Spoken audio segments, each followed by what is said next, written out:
Bienvenue à ce culte de dimanche 10 mai 2020. Nous sommes très heureux d'être en votre compagnie pour adorer ce Dieu merveilleux, ce Dieu glorieux, celui qui a créé le ciel et la terre, celui par qui toutes choses existent. Il est digne d'être adoré ce matin. Il est digne d'être magnifié. Alléluia, son nom. Merci Jésus. Merci Jésus. Les ténèbres ont reculé devant l'œuvre de la croix, devant l'agneau immolé, et le sang versé pour moi. Les ténèbres ont reculé devant l'œuvre de la croix, devant l'agneau immolé, devant l'agneau immolé, et le sang versé pour moi. Tous les anges louent sa sainteté. L'univers crie sa majesté,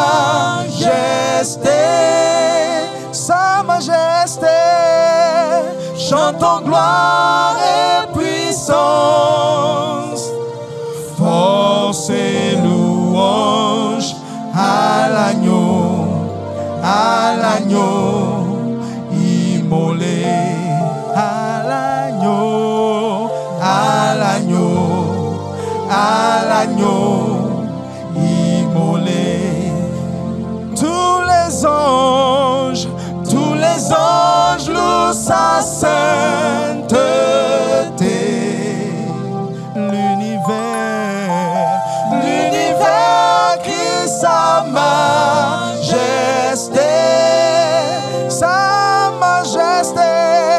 chantons gloire et puissance, force et louange à l'agneau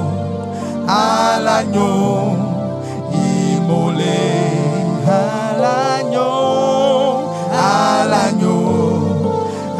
l'agneau immolé. Chantons encore à l'agneau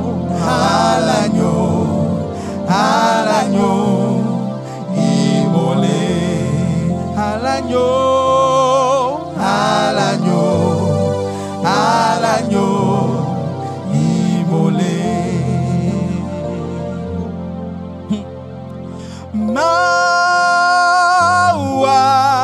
Mawandeke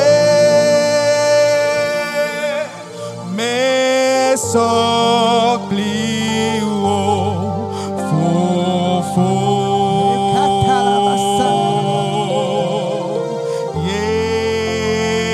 Yesu wodedeko mano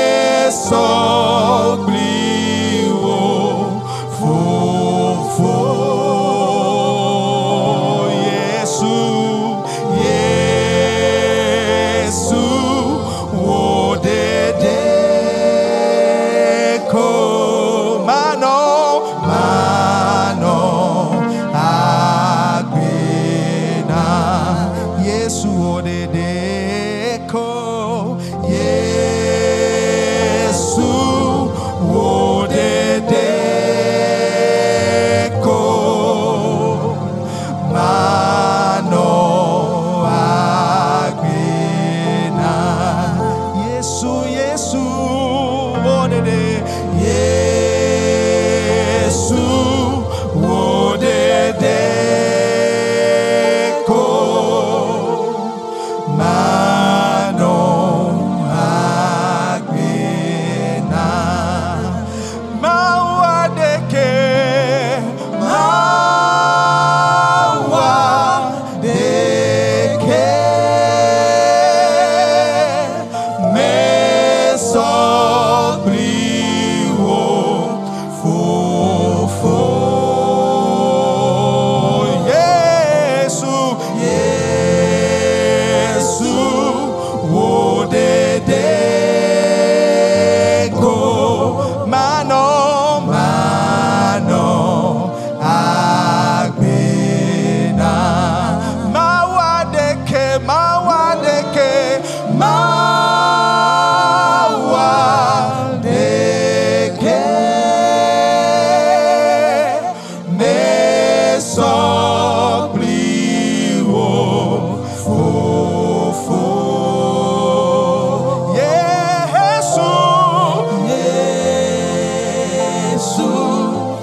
t'élever parce que nous reconnaissons qu'il n'y a point de Dieu aussi digne, aussi élevé, aussi grand, aussi majestueux que toi, Seigneur.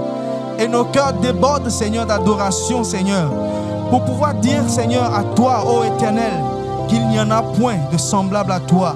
Et c'est toi que nous voulons adorer, c'est toi que nous élevons, c'est toi que nous magnifions en ce moment. Oui, Seigneur, reçois la gloire.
En ce moment, pendant que tu es en train de lever le nom du Seigneur, le Seigneur a déjà envoyé son esprit dans ton cœur. Son esprit est déjà dans ton cœur. Il veut juste faire résonner sa voix en toi, au fin fond de toi. Et je voudrais t'inviter à ouvrir ton esprit, à te laisser aller, oui, à la conduite du Saint-Esprit dans ton écoute, et que tu puisses entendre sa voix au fin fond de toi. Ça peut venir juste comme un vent doux. Écoute ce vent doux. Ça peut venir comme des frissons. Écoute ce frisson. Le Seigneur parle dans ton cœur en ce moment. Invite sa présence. Demande, Seigneur, j'ai besoin de ta présence dans ma vie. Je voudrais que toi qui es le rocher des âges, l'ancien des jours, Atik Yomin, viens en moi. Prends possession de ma vie. Possède-moi. Oui, Seigneur, prends contrôle en ce moment et parle-nous au nom de Jésus. Parle à mon cœur. Et pendant que tu parles à mon cœur, Seigneur, parle à ma situation. Parle à ma situation, Seigneur. Et que je ne sois plus le même. Que tu ne sois plus la même personne. Après avoir écouté le message que le Seigneur va te faire entendre au travers de son serviteur, l'apôtre Nové Prosper. Oui, merci Seigneur. Merci Seigneur. Parle-nous au travers de ton serviteur. Parle Seigneur, parle. Nous écoutons Seigneur. Alléluia. Amen. Bénissons le Seigneur. Il n'y a pas de rocher semblable à notre Dieu. Nous allons prier. Seigneur de gloire, nous t'élevons, te donnons la louange, te célébrons. Qui es-tu? Magnifique en sainteté, digne de louange, opérant des miracles. Reçois la gloire pour ce jour. Viens nous parler au nom de Jésus-Christ. Bien-aimés dans le Seigneur, nous bénissons le nom du Seigneur pour ce matin encore, pour ce jour solennel, le jour du Seigneur. Nous sommes là encore pour écouter la parole de Dieu. Cette parole qui transforme. La parole de Dieu n'est pas un journal pour donner seulement des informations. Mais elle est esprit et vie. Elle provoque la transformation. Ce matin encore, nous allons écouter la parole. Nous sommes en train d'étudier sur les valeurs fondamentales du royaume. Et ce matin, nous allons toucher la 5e valeur. Cette 5e valeur qui est, que nous dénommons Christ à la place du marché. Qu'est-ce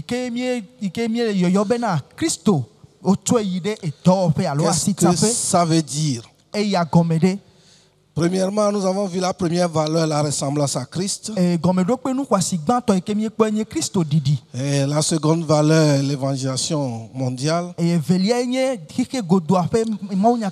La troisième valeur, le discipulat. La quatrième valeur, la découverte et le développement des dons.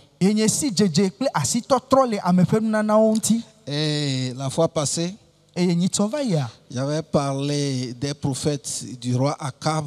Et j'avais dit qu'ils étaient 450 prophètes. Je vais faire la correction. Les prophètes du roi Akab étaient 400, mais les prophètes de Baal étaient 450.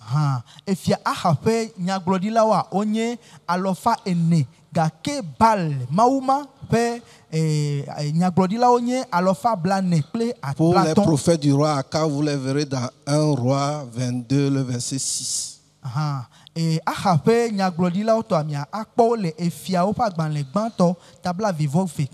les prophètes de Baal se trouvent dans 1 Roi 18, le verset 22. Mais revenons vers notre thème. Christ à la place du marché. Qu'est-ce que ça veut dire? Tout chrétien, tout enfant de Dieu, tout être humain est appelé à travailler. L'apôtre Paul dit que celui qui ne travaille pas ne mange non plus. La mission que Dieu a donnée à l'homme avant que l'homme ne tombe dans le péché, c'est le travail. C'est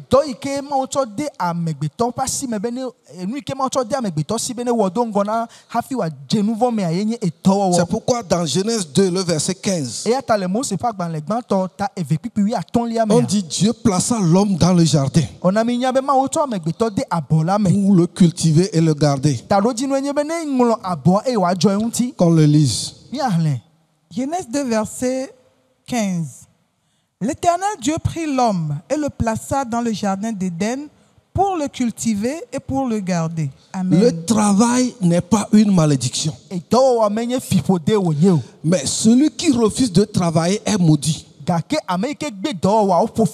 Parce qu'il ne veut pas réaliser la vision de son envoi sur terre. Mais ce qui est important, quand nous devenons chrétiens, bon, avant le confinement, nous nous retrouvons dimanche pour étudier la parole de Dieu. Mais tous les jours de la semaine, pour certains, jusqu'à samedi, ils sont dans leur marché, ils sont dans leurs activités. Mais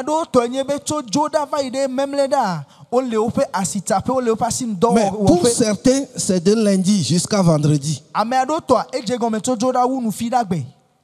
Et nous venons dimanche seulement ici. Donc là où nous devons amener Christ, c'est là où nous nous retrouvons avec ceux qui ne connaissent pas Jésus. Mais le problème que nous avons, c'est que nous refusons de révéler notre identité là où nous sommes.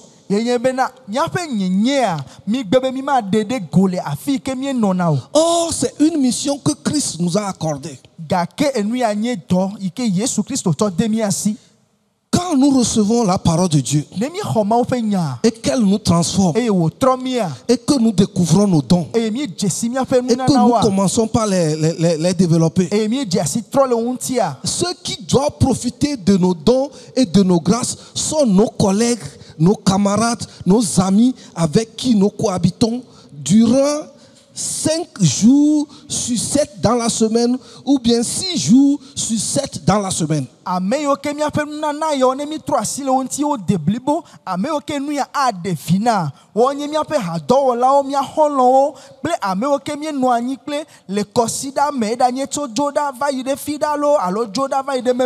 Ce sont nos collègues de travail, nos clients qui viennent acheter chez nous, ou bien nos fournisseurs vers qui nous allons, ou bien ceux que nous rencontrons. Par exemple, nous allons faire quelques papiers administratifs. Nous allons dans une administration. 2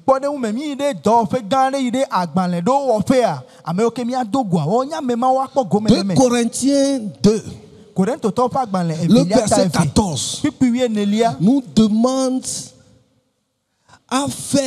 à publier l'odeur de Dieu, à répandre l'odeur de Dieu partout. 2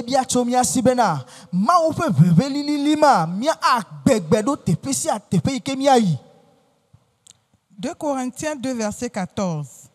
Grâce soit rendue à Dieu qui nous fait toujours triompher en Christ et qui répand par nous en tout lieu l'odeur de sa connaissance. Dieu répand par nous en tout lieu l'odeur de sa connaissance.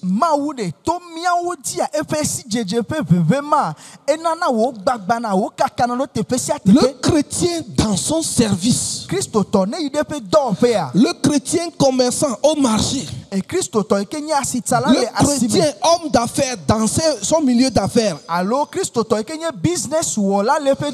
doit refléter sa vraie identité de celle de la terre et de lumière du monde, là où il exerce son activité qui peut lui procurer de l'argent. Mais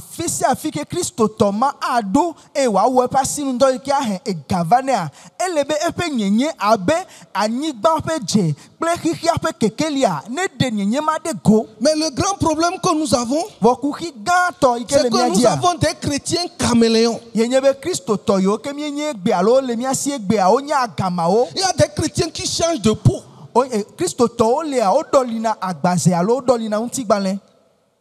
En conformité avec leur milieu. Quand ils sont au marché, ils sont des commerçants. Et ils n'ont pas l'étiquette christique.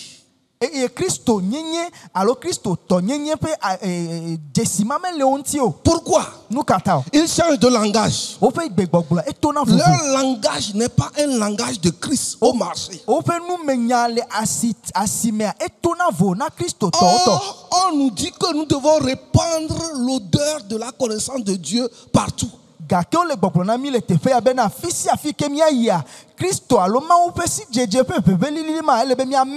à travers nos vies. C'est à travers nos comportements. C'est à travers notre manière. C'est pourquoi en tant que chrétien, dans le marché, nous devons révéler que nous sommes des chrétiens. Notre langage doit changer. Et c'est en cela que nous amenons Christ au marché. C'est en cela que nous amenons Christ dans notre service. Et quand nous l'amenons là-bas, il y a des défis. Il y a beaucoup de challenges. Mais parce que nous appartenons à Christ et que nous sommes décidés de démontrer, de répandre l'odeur de Christ là où nous sommes. Dans les difficultés, Christ sera avec nous. Pourquoi? Parce qu'il va répandre l'odeur de sa connaissance là-bas. Mais aujourd'hui, il y a des gens qui sont chrétiens seulement quand ils viennent à l'église. Ils n'arrivent pas à porter la vie de Christ là où ils font leurs activités. Ils ne manifestent pas la vie de Christ dans leur boulot. Et ça là, ça compromet notre identité en tant que chrétien. Parce que là-bas, au lieu de 3-0, ton patron dit ajoute un 0.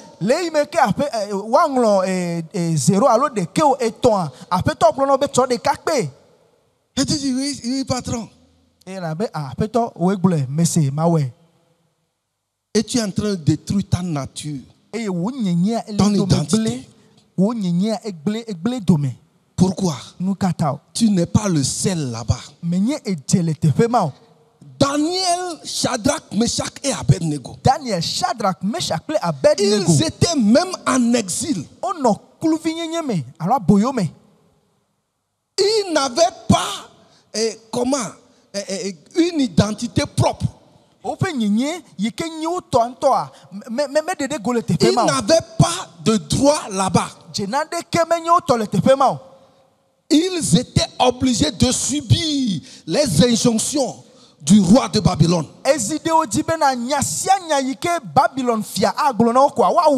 Mais ces gens-là, ils ont reconnu leur identité. Ils savaient qu'ils venaient de quelque part. C'est pourquoi dans Daniel 1,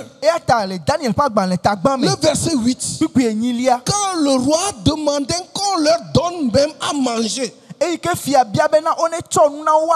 nourriture du roi, la viande du roi, parce que toute viande qu'il mange dans le palais, la viande, le sang de la viande est versé sur une idole. Et Daniel dit, je ne vais pas manger, nous n'allons pas manger. Parce que ça nous souillerait. Le gars était en exil. Et ils sont nombreux, mais on les a choisis, sélectionnés pour être auprès du roi, pour être dans le palais.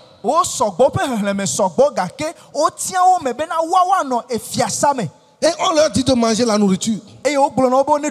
Quelqu'un dirait, quelle opportunité, quelle grâce, je peux faire tout,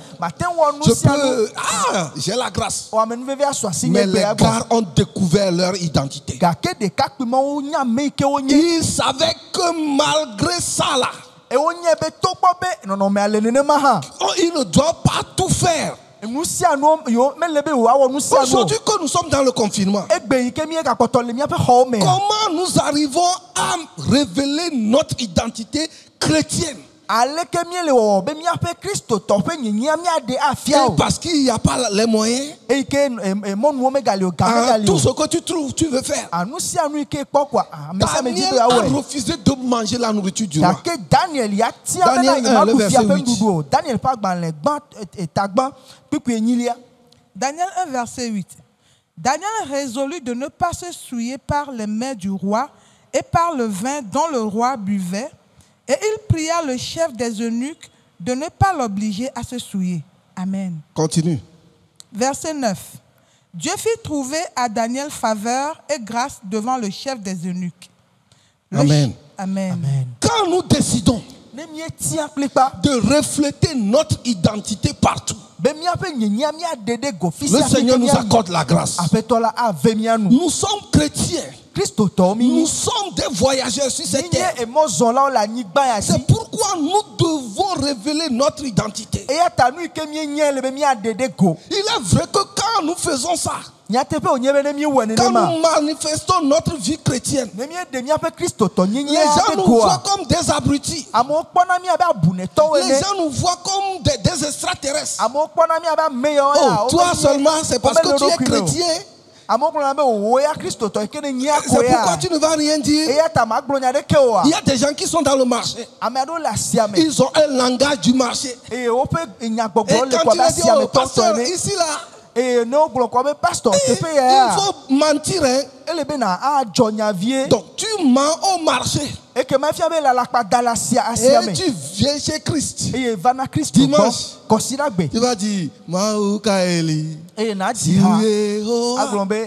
y a-t-il un Dieu qui dépasse ou qui est aussi grand que le Seigneur? Dieu, il n'est pas avec toi dans le marché. Il est prêt à venir à ton secours. Et des fois, les gens veulent voir si vraiment tu es chrétien. C'est pourquoi on t'expose. On t'éprouve. Et tu tombes. Alors tu n'as pas amené Christ là où tu es. Les gens ne voient pas la bonne odeur de Christ en toi. Dans 2 Corinthiens 3, le verset 3, l'apôtre Paul dit que nous sommes une lettre de Christ. C'est-à-dire nous-mêmes. Nous avons besoin de porter la Bible sur la tête. Vous dites, répandez-vous. Répandez-vous, Jésus est là. Non, notre vie partout doit démontrer que nous sommes chrétiens. Lis-moi ça, ma soeur.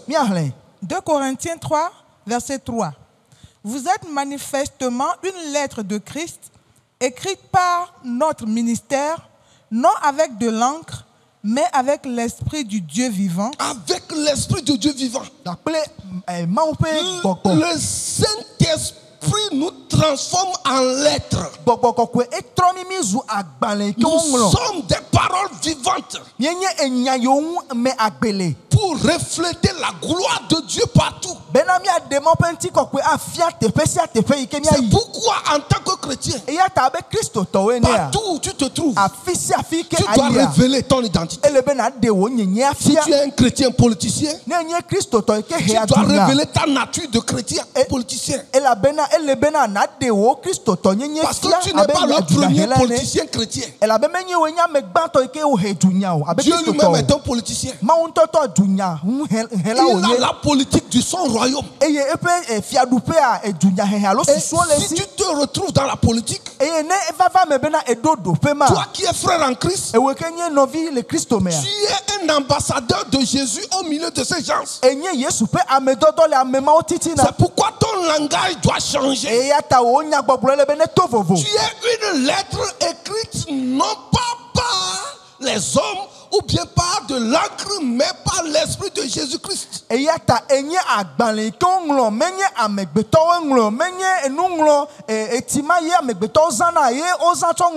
Toi, élève, toi, étudiant chrétien, est-ce que tu te comportes comme les autres étudiants à l'école? À commencer par ce que tu portes,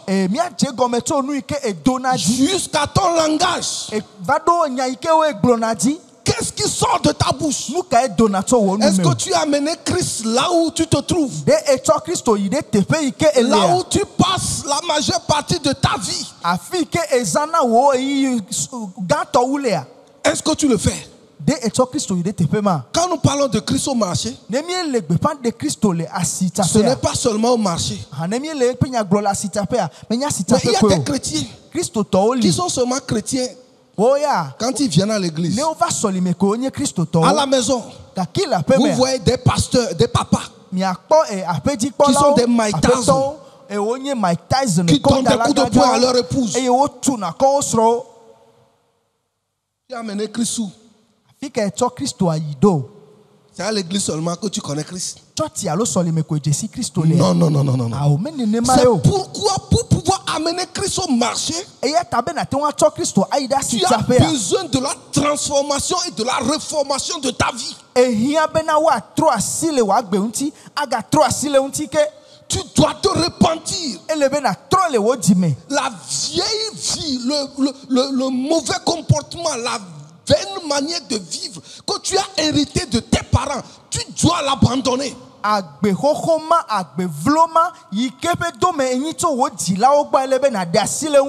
nous revenons toujours à la première valeur fondamentale.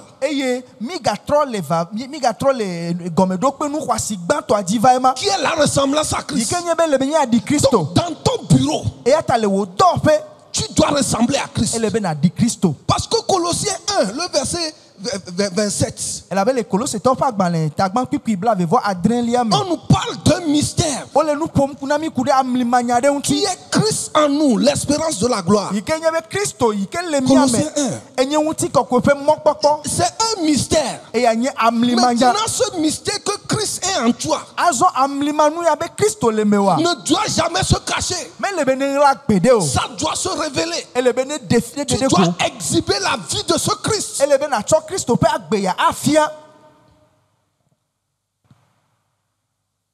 Alléluia. Amen. Nous-mêmes, nous qui prêchons aujourd'hui, quel est le langage? Faites ce que je vous dis, mais ne faites pas ce que je fais. Ce n'est pas dans la Bible. Jésus a dit ça concernant les pharisiens. Mais Jésus lui-même, Acte 1, le verset 1, il dit Théophile, je t'ai écrit dans mon premier livre de tout ce que Jésus a commencé de faire et d'enseigner. La vie chrétienne est une vie de transformation, est une vie de reformation. C'est la manifestation de la vie du royaume sur terre. C'est pourquoi dans la prière de Jésus-Christ, il dit notre Père qui est aux cieux, que ton nom soit glorifié, que ton règne vienne, que ta volonté soit faite sur la terre. Si le règne de Dieu doit venir, c'est à travers nous. Pourquoi? 2 Corinthiens 4, le verset 7. Il dit nous portons ce trésor dans de vases de terre.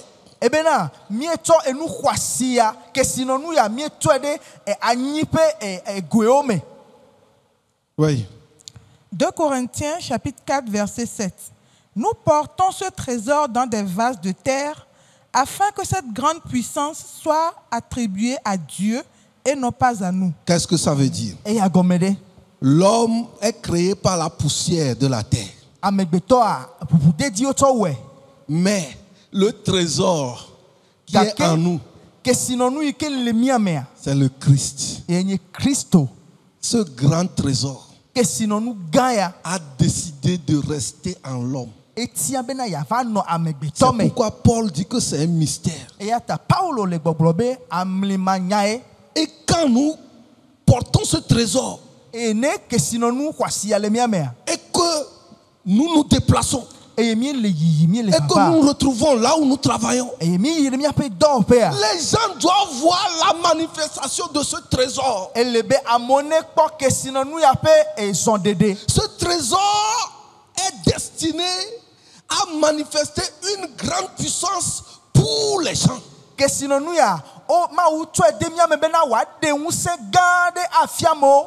c'est ce qui fera que les chrétiens que nous sommes, nous ne serons plus dépendants.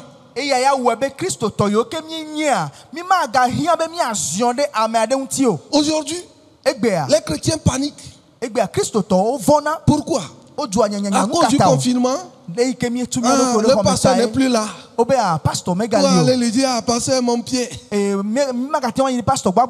pasteur mes oreilles, pasteur mon enfant, pasteur mon chat est malade. Si ton chat est malade, c'est le pasteur qui doit prier. Il est vrai que nous avons détruit le travail. Au lieu que nous vous enseignions la vérité, que toi tu as la puissance, tu peux faire ceci, nous avons tout concentré sur nous. Maintenant, voici quelque chose qui est arrivé dans le monde entier. Il n'y a pas d'église. Maintenant, si ça pouvait perdurer pendant 3 ans, 4 ans, tu deviendras quoi? Miao pastor alo sofo egle doa le meke mia fia mi bena miao ha mau pe kesino nu le mia mea mi to nu kata dade mia do kyoji nko kata le miao di ke azon ike mi va ti apeme ne ava va me be mia no apeme epv epeton epenade nu ka azu le ke awedo. Comment gères-tu ta vie au moment où il n'y a pas de culte? Le ke le wa gbe anti dowo le meke mi magate on va choti o. C'est la grande question. C'est pourquoi nous devons revenir à l'essentiel. Ce grand trésor qui est Christ doit vivre en nous, doit révéler ses valeurs en nous. Nous devons crucifier l'homme, le vieil homme. Nous devons nous dépouiller du vieil homme. Ce qui fera que quand nous sommes à la place du marché, ceux qui nous connaissaient auparavant, dans la manière dont nous dribblons les gens, ils vont découvrir, oh frère, qu'est-ce qui se passe? Il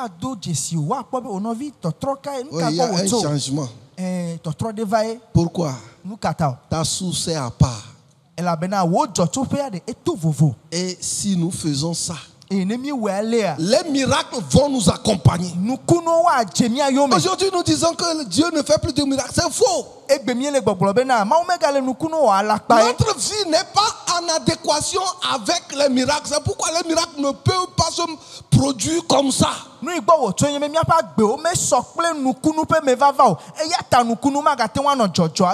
n'est pas la vie de Christ. Mais le Christ peut et tu veux que les miracles t'accompagnent. Tu es dans l'église. Mais maintenant, à cause du confinement, tu es en train de maudire Dieu parce que tu es prostituée. Les clients ne sont plus là.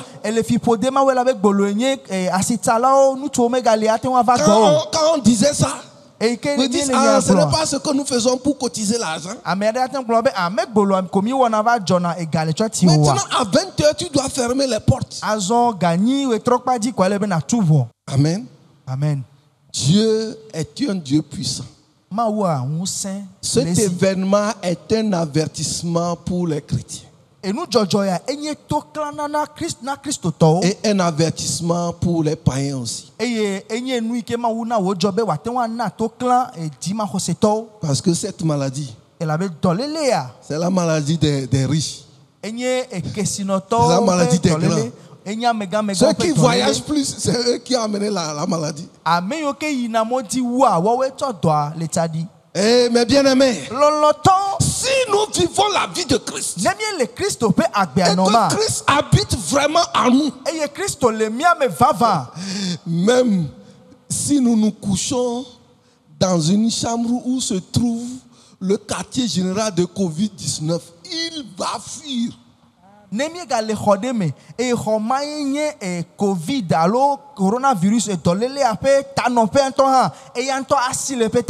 C'est pourquoi Jésus dit dans Jean 14, le verset 30, il dit le prince de ce monde vient, mais il n'a rien à moi. Mais s'il avait quelque chose en Jésus, Jésus peut fuir. Partout Jésus sera, l'ennemi viendra vers lui. Mais comme Jésus véhiculait les valeurs du royaume, partout Jésus allait, c'est le diable qui fuyait. Ce sont les démons qui fuyaient. La maladie fléchissait devant lui. La mort était assujettie devant lui. Il avait la puissance sur tout. Partout où il arrivait, les ténèbres quittaient. Pourquoi? Parce qu'il véhiculait les valeurs fondamentales du royaume.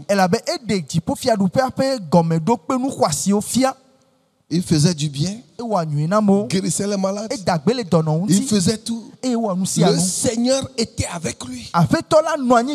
Ma prière pour toi, c'est qu'à la place du marché, dans ton service, c'est là où tu dois révéler plus la puissance de Dieu. Ça dit, dans ton parti politique, c'est là où tu dois révéler la puissance de Dieu. Partout où tu te retrouves, c'est là où tu dois révéler la puissance de Dieu. À l'église, ce sont tous les saints qui se réunissent. Personne n'a besoin de ta puissance ici parce que nous tous, nous véhiculons la puissance.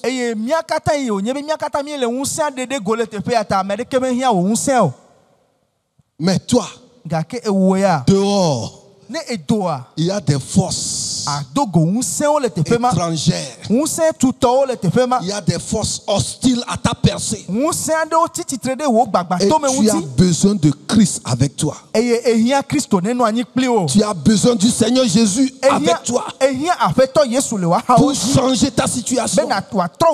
Tu as besoin de Christ. On avait présenté à Shadrach, Meshach et Abednego du feu. Et on avait présenté une idole.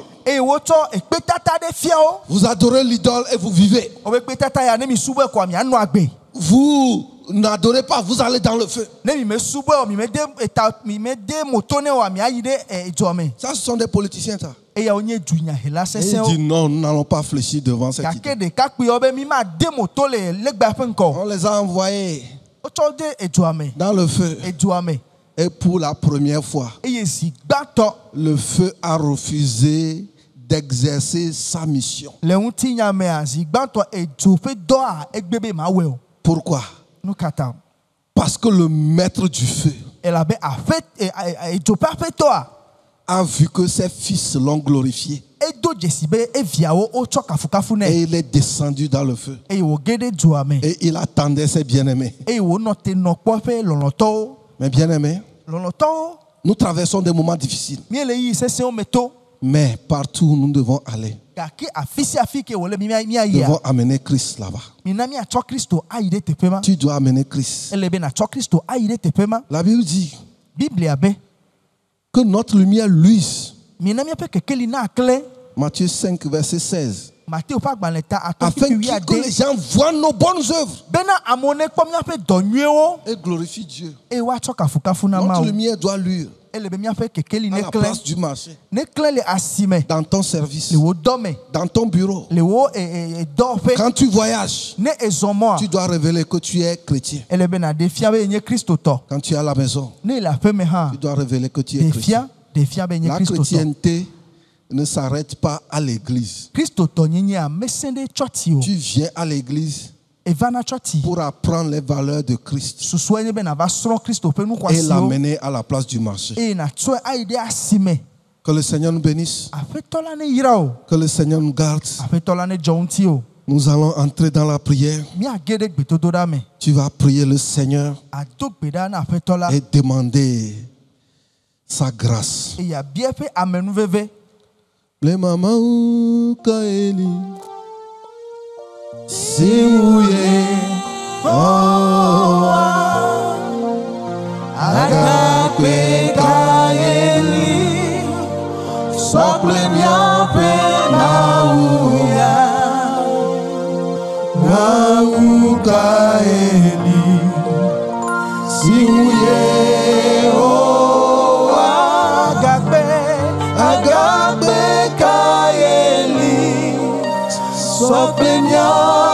Nous allons demander à Madame Nové Christine de nous conduire dans la prière.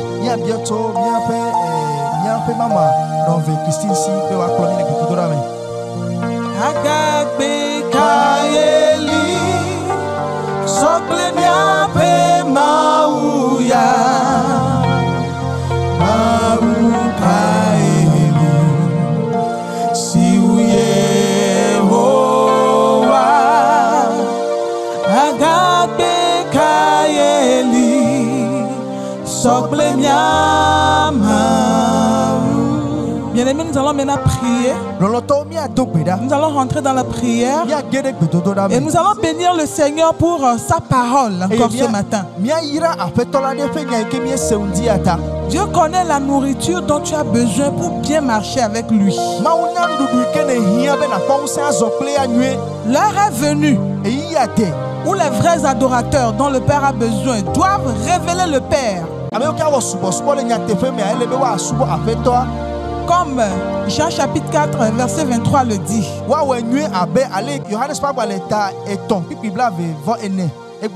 Nous avons besoin de révéler le Père par nos comportements. Sans la ressemblance à Christ, tu ne peux pas voir le Seigneur. Tu vas élever ta voix et bénir le Seigneur encore ce matin. Tu vas élever la voix et dire merci au Dieu Tout-Puissant, car par sa grâce, il t'a donné encore cette nourriture dont tu as besoin. Oh Seigneur, gloire à ton nom ce matin. Nous voulons bénir ton nom pour ta parole. Nous voulons rendre gloire et honneur à toi, car Seigneur, ce matin tu nous as encore nourris. Béni sois-tu, Seigneur. Élève ta voix, élève ta voix, élève ta voix. Dis merci au Seigneur pour sa parole. Bénis le Seigneur pour sa parole. Bénis le Seigneur parce qu'il t'a encore nourri ce matin. Tu vas encore élever ta voix. Tu vas demander au Seigneur de te pardonner tout ce que tu auras pu faire, tout ce par quoi tu es passé, qui t'a sali devant le Seigneur et devant les hommes.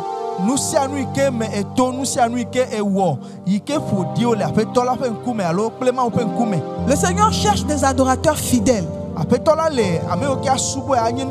Il ne veut pas les hypocrites. Les gens qui viennent à l'église et qui se font des saints alors qu'ailleurs ils ne le sont pas.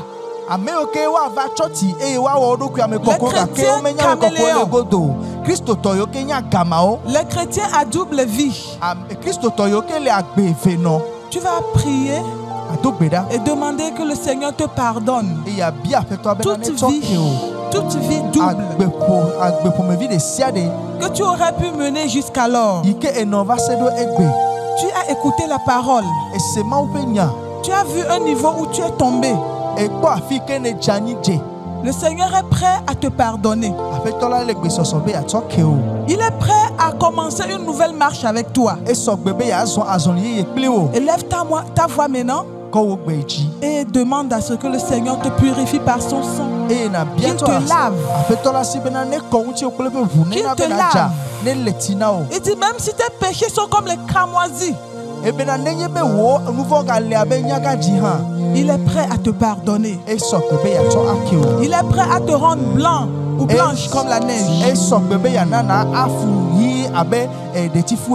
Dis-lui que tu viens devant le trône de grâce ce matin et que tu demandes pardon. Tu demandes pardon. Parce que par ton comportement, quelqu'un peut reculer. Quelqu'un peut quitter la foi. Quelqu'un peut dire, oh, ça n'a qu'à rester, on les connaît. Donc demande maintenant pardon, Seigneur.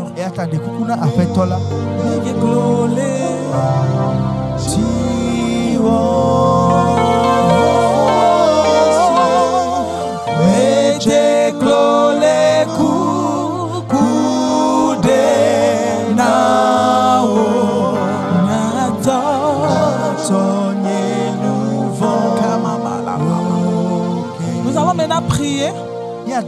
Demandez à ce que l'Esprit de Dieu nous remplisse. Parce que ce n'est ni par la force, ni par la vaillance, mais c'est par l'Esprit de Dieu. Le Saint-Esprit est là pour te soutenir. Le Saint-Esprit a été envoyé pour t'aider dans la marche sur terre. Prie maintenant et demande à ce que l'Esprit de Dieu te remplisse. Que l'Esprit de Dieu te remplisse. Que l'Esprit de Dieu te remplisse. Et qu'il t'aide à révéler le Christ.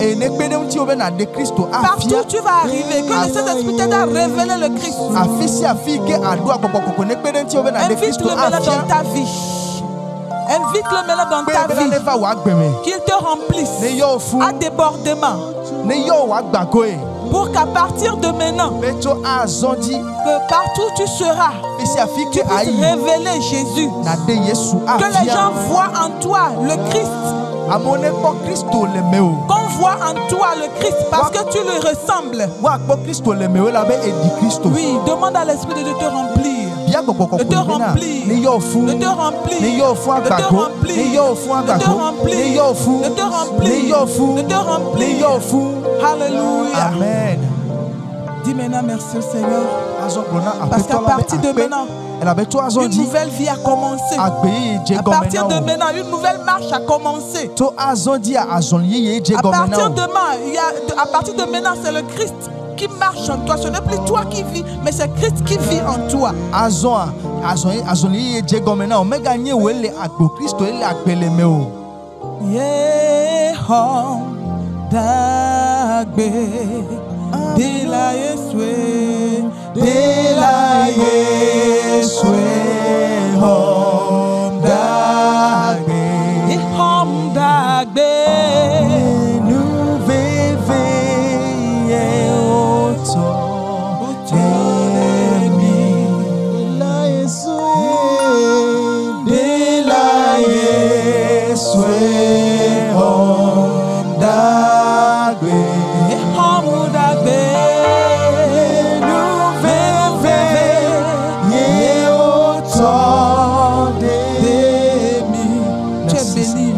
Tu es béni, ma soeur. Amen.